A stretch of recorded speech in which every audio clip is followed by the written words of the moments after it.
Bonjour, bienvenue dans une autre vidéo sur notre chaîne. Nous traduisons ici des témoignages de personnes ayant vécu des expériences de mort imminente.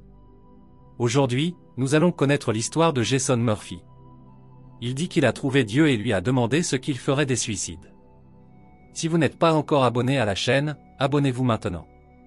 Activez la cloche de notification pour être averti à chaque nouvelle vidéo. Écoutons maintenant le témoignage de Jason. En 1999, au milieu d'un désespoir profond et d'une solitude accablante, ma vie semblait être une routine insupportable. La distance entre ma famille grandissait, le travail n'allait pas bien et l'avenir semblait dépourvu d'espoir. Dans cet état, j'ai envisagé de mettre fin à mon existence. Cependant, alors que j'étais sur le point d'agir, quelque chose d'incroyable s'est produit, j'ai trouvé Dieu et j'ai eu une conversation avec lui. Bien que cela puisse sembler incroyable, c'était réel pour moi. Sa présence était si vivante qu'elle m'a guidé hors des ténèbres, redécouvrant le sens de la vie. Cette expérience a tout transformé, me libérant du désespoir et de la solitude. À 26 ans, sans amis véritables, j'étais toujours seul à la maison, nuit après nuit. La situation était épuisante, sans personne à qui confier mes pensées et mes sentiments. Les ténèbres semblaient me consumer, et l'idée d'en finir grandissait. Ma foi en Dieu restait, mais la difficulté à m'aimer persistait. Je me sentais comme une erreur, aspirant à échapper à cette douleur chaque nuit. Lors d'une de ces nuits solitaires, allongé dans mon lit, j'ai pleuré et prié. J'ai demandé à Dieu, si tu existes, j'ai besoin de ton aide. J'ai atteint ma limite et je ne peux pas continuer sans ton amour et ta guidance. J'avais le sentiment que si Dieu existait, il entendrait mes prières, sinon, son silence serait la réponse. Soudain, une lumière intense a envahi la pièce, dissipant les ténèbres. C'était comme si j'étais dans un autre monde, où la peur et le désespoir n'existaient pas. Même si je ne voyais pas l'image de Dieu, j'ai ressenti sa présence et son amour de manière silencieuse. Il n'y a eu aucune parole, seulement une communication télépathique. Dieu a transmis, « Je suis toujours avec toi, tout ira bien, mon fils. Je t'ai toujours aimé, rien ne te séparera de mon amour. » Quand Dieu a appelé mon vrai nom, ancien et différent de celui donné par mes parents, j'ai su que c'était le mien uniquement. Il m'a conduit vers une dimension différente, emplie de son amour.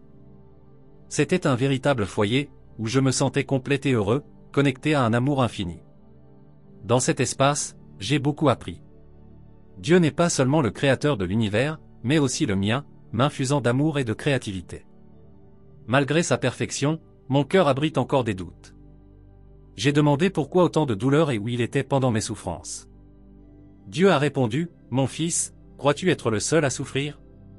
Chacun a ses propres difficultés.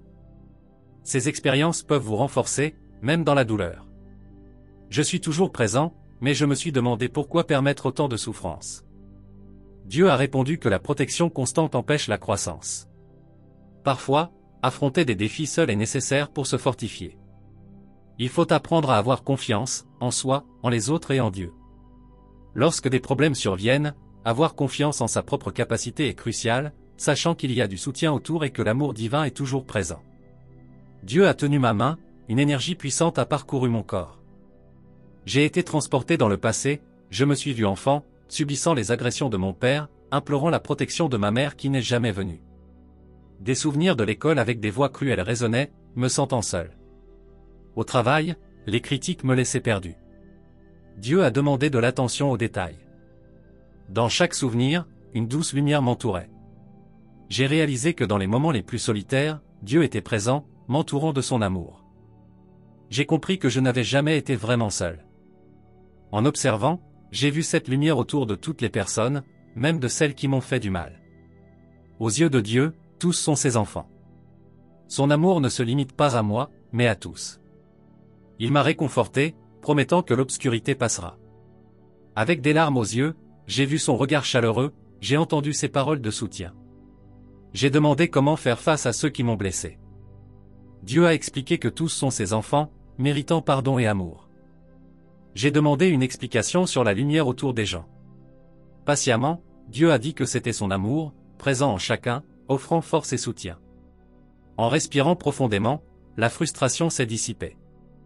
Dieu a révélé qu'un jour je retournerai dans la vraie maison, trouvant la paix et la joie. Il m'a montré une vision du futur, une carrière que j'aime, avec croissance et défis, mais aussi succès et joie. Je suis déterminé à persévérer et, avec le temps, réussir dans le mariage. Il y aura des hauts et des bas, même après avoir fait face à un mariage raté, cette expérience m'a appris à valoriser le véritable amour. Finalement, j'ai trouvé quelqu'un de fiable. Nous nous soutenons mutuellement à toutes les étapes de la vie, en traitant les conflits par la communication. J'ai interrogé Dieu sur l'avenir. Il a répondu que tout cela arrivera si je crois en moi-même. Mon avenir dépend de ma croyance, poursuivant des rêves et faisant face aux défis avec courage. Ces paroles m'ont rempli d'espoir et de courage, alors qu'il m'enveloppait de sécurité et de paix. Dieu a dit qu'il devait partir, mais qu'il serait avec moi d'une autre manière. Alors qu'il disparaissait, j'ai ressenti la perte, mais je savais qu'il resterait présent. J'ai commencé à changer, assumant la responsabilité de la douleur du passé. Les lacunes dans la communication avec ma famille et le manque de confiance au travail étaient des aspects que j'ai cherché à rectifier. J'ai reconstruit ma relation avec ma famille, comprenant mieux leurs pensées et leurs besoins à chaque échange. Au travail, j'ai cherché à établir une plus grande confiance avec mes collègues. Plutôt que de transmettre des émotions négatives, j'ai pris l'initiative de montrer confiance et respect, en écoutant leurs idées et en offrant les miennes. Je me souviens d'un désaccord antérieur avec un collègue dans un projet.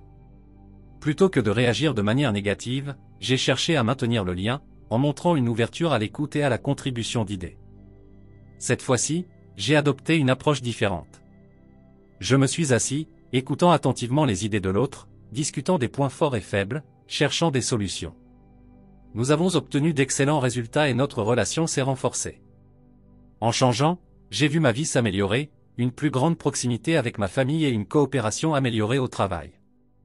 Je sais que le chemin est difficile, mais je persisterai. Il y a eu une période où je me suis senti perdu à nouveau. En partageant mon expérience à l'église, mon pasteur m'a écouté en silence, sans surprise, simplement avec sérénité.